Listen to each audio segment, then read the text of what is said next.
Hello ಎಲ್ಲರೂ ಹೇಗಿದ್ದೀರಾ? I hope ಎಲ್ಲ ಚೆನ್ನಾಗಿದ್ದೀರಾ ಅಂತ ಅಂದ್ಕೊಳ್ತೀನಿ. ಇವತ್ತಿನ ವಿಡಿಯೋದಲ್ಲಿ ಈ ಸಮ್ಮರ್ಗೆ ತುಂಬಾ ರಿಫ್ರೆಶಿಂಗ್ ಆಗಿರುವಂತಹ ವಾಟರ್ಮೆಲನ್ ಜ್ಯೂಸ್ನ ಯಾವ ರೀತಿಯಾಗಿ ಮಾಡೋದು ಅಂತ ಹೇಳ್ಕೊಟ್ಟಿದ್ದೀನಿ. ಈ ವಾಟರ್ಮೆಲನ್ ಜ್ಯೂಸ್ ನಮ್ಮ ದೇಹಕ್ಕೆ ತುಂಬಾ ಒಳ್ಳೆಯದು. ತುಂಬ ನೀರಿನ ಅಂಶ ಇರೋದ್ರಿಂದ ಇದರಲ್ಲಿ ಬೇಸಿಗೆನಲ್ಲಿ ಇದನ್ನು ಕುಡಿಯೋದ್ರಿಂದ ನಮ್ಮ ದೇಹ ತುಂಬ ಹೈಡ್ರೇಟ್ ಆಗಿರುತ್ತೆ. ಸೊ ಹಾಗೆ ಇದಕ್ಕೆ ನಾನು ಸ್ವಲ್ಪ ಒಂದು ಒಳ್ಳೆ ಪುದೀನ ಜೊತೆಗೆ ಬ್ಲ್ಯಾಕ್ ಪೆಪ್ಪರ್ ಅದೆಲ್ಲ ಹಾಕಿರೋದ್ರಿಂದ ಒಂದು ಒಳ್ಳೆ ಜೀರ್ಣಕ್ರಿಯೆಗೂ ಸಹ ಈ ಜ್ಯೂಸ್ ತುಂಬ ಹೆಲ್ಪ್ ಆಗುತ್ತೆ. ಸೊ ಮೊದಲಿಗೆ ನಾನಿಲ್ಲಿ ಒಂದು ಅರ್ಧದಷ್ಟು ವಾಟರ್ ಮೆಲನ್ನ ಈ ರೀತಿ ಹೆಚ್ಕೊಂಡು ಇಟ್ಕೊಂಡಿದ್ದೀನಿ. ನಿಮಗೆ ಜ್ಯೂಸರ್ ಇಲ್ಲ ಅಂದರೆ ಈ ರೀತಿ ದೊಡ್ಡ ಮಿಕ್ಸಿ ಜಾರ್ಗೆ ಎಲ್ಲ ವಾಟರ್ ಮೆಲನ್ನ ಹಾಕ್ಕೊಂಡ್ಬಿಟ್ಟು ಕಟ್ ಮಾಡಿ ಇಟ್ಕೊಂಡಿರುವಂಥ ವಾಟರ್ ಮೆಲನ್ನ ಹಾಕ್ಕೊಂಡ್ಬಿಟ್ಟು ನಂತರ ಇದಕ್ಕೆ ನಾನಿಲ್ಲಿ ಒಂದು ಸಣ್ಣ ಒಂದು 1/4 ಚಮಚದಷ್ಟು ನಾನು ಇದಕ್ಕೆ ಪುಡಿ ಉಪ್ಪನ್ನ ಹಾಕ್ಕೊಳ್ತಾ ಇದ್ದೀನಿ.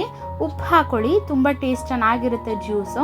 ನಂತರ ಇದಕ್ಕೆ ನಾನು ಒಂದು ಚಿಟಿಕೆಯಷ್ಟು ಕರಿಮೆಣಸಿನ ಪುಡಿನ ಹಾಕ್ಕೊಂಡಿದ್ದೀನಿ. ನಂತರ ಇದಕ್ಕೆ ಒಂದು 2 ಸ್ಪೂನ್ನಷ್ಟು 2 ಟೀ ಸ್ಪೂನ್ನಷ್ಟು ನಾನು ಇದಕ್ಕೆ ಸಕ್ಕರೆ ಹಾಕ್ಕೊಂಡಿದ್ದೀನಿ. ಇದು ಆಪ್ಷನಲ್, ನಿಮಗೆ ಬೇಕಾದರೆ ಹಾಕ್ಕೊಳ್ಳಿ. ನಂತರ ಇದಕ್ಕೆ ಒಂದು ಸಣ್ಣ ಕಡ್ಡಿಯಷ್ಟು ಪುದೀನ ಹಾಗೆ ಒಂದು 1/2 ಟೀ ಸ್ಪೂನಷ್ಟು ಲೆಮನ್ ಜ್ಯೂಸನ್ನ ಹಾಕ್ಕೊಂಡ್ಬಿಟ್ಟು ಒಂದು ಸಣ್ಣ ಕಾಫಿ ಲೋಟದಷ್ಟು ನೀರನ್ನ ಹಾಕ್ಕೊಂಡ್ಬಿಟ್ಟು ಇದನ್ನು ಚೆನ್ನಾಗಿ ಗ್ರೈಂಡ್ ಮಾಡಿಕೊಂಡು ಶೋಧಿಸ್ಕೊಂಡ್ಬಿಟ್ರೆ ತುಂಬಾ ರಿಫ್ರೆಶಿಂಗ್ ಆಗಿರುವಂತಹ ವಾಟರ್ಮೆಲನ್ ಜ್ಯೂಸ್ ರೆಡಿ ಆಗಿಬಿಡುತ್ತೆ. ಸೊ ಈ ರೆಸಿಪಿ ನಿಮಗೆ ಇಷ್ಟ ಆದರೆ ಮನೆಯಲ್ಲಿ ಟ್ರೈ ಮಾಡಿ ಹೇಗೆ ಬಂತು ಅಂತ ನನಗೆ ಕಮೆಂಟ್ ಮಾಡಿ ತಿಳಿಸೋದನ್ನು ಮರಿಬೇಡಿ. ನೀವಿನ್ನೂ ನಮ್ಮ ಚಾನಲ್ಗೆ ಸಬ್ಸ್ಕ್ರೈಬ್ ಆಗಿಲ್ಲ ಅಂದರೆ ಖಂಡಿತ ಸಬ್ಸ್ಕ್ರೈಬ್ ಮಾಡ್ಕೊಳ್ಳಿ. ಮತ್ತು ಮುಂದಿನ ವಿಡಿಯೋದಲ್ಲಿ ಸಿಗೋಣ. ಅಲ್ಲಿವರೆಗೂ ಹ್ಯಾಪಿ ಕುಕಿಂಗ್.